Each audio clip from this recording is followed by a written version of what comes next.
To start our interaction, I took Lucas Zilli to the indoor football field where I practiced for the Michigan State Club soccer team.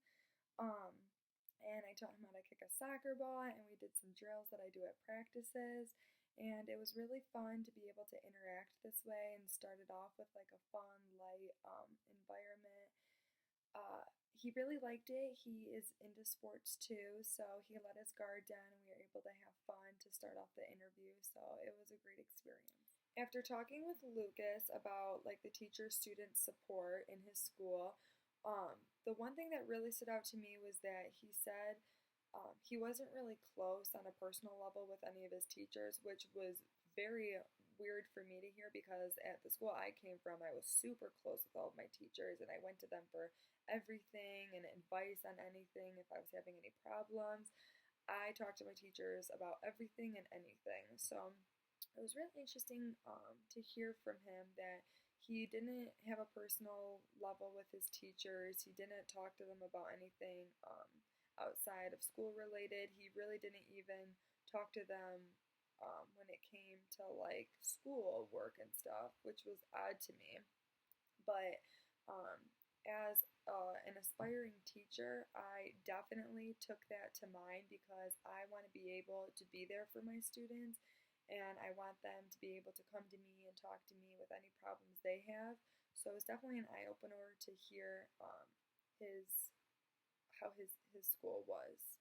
Going even further and talking about urban education, I definitely want to make sure that I'm an advocate and a supporter of my students because we've talked about in class how a lot of the time students in urban education may not always have a support system at home.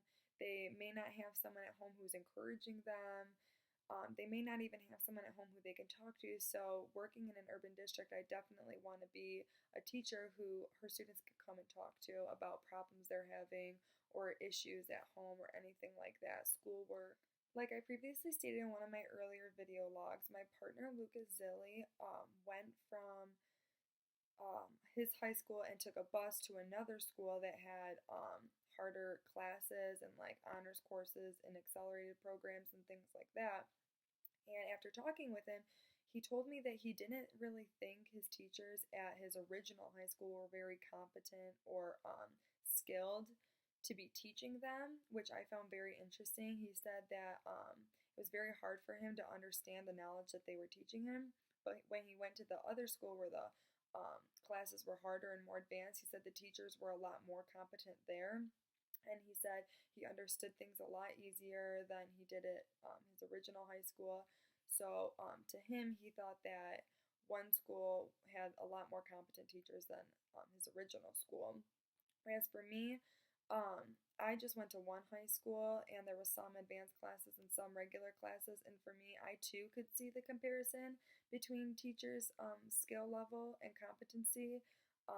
And I also agreed with him that in my honors classes, I thought my teachers were a lot more capable of teaching me the material than my teachers in the classes that weren't accelerated or honors.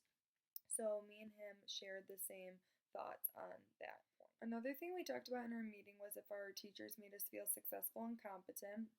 And Lucas said for the most part his teachers did. He gave me an example of his math teacher. He said that his math teacher would go around the room and if you got the right answer to a problem, he would go and have you um, show it to the class in front of everyone. And after you presented, the class would give the person who showed their work a round of applause, and the teacher would tell them what a great job they did. And Lucas said his teacher was very kind and always made him feel like he was on the right track, and if he wasn't, would make sure that he was open to having them come in after class or find time, and he would show them what they were doing wrong. Whereas me, I obviously had teachers once in a while who made us feel like we were successful and competent, but my senior year, I had a teacher who didn't really make me feel like we were successful or competent, and he just treated every grade as if it was the same. So no matter if you got a C or you got an A, he treated it as if you were doing the same no matter what. So that was something we disagreed on. For our next interaction, it's Lucas's turn to be the host, so he's going to take me to participate in an activity of his choice. So I'm very excited to see what we do. I'm also excited to see how our courses that we've taken, our difficult courses, how they compare and how they contrast. So that's what we're going to be doing in our next interaction.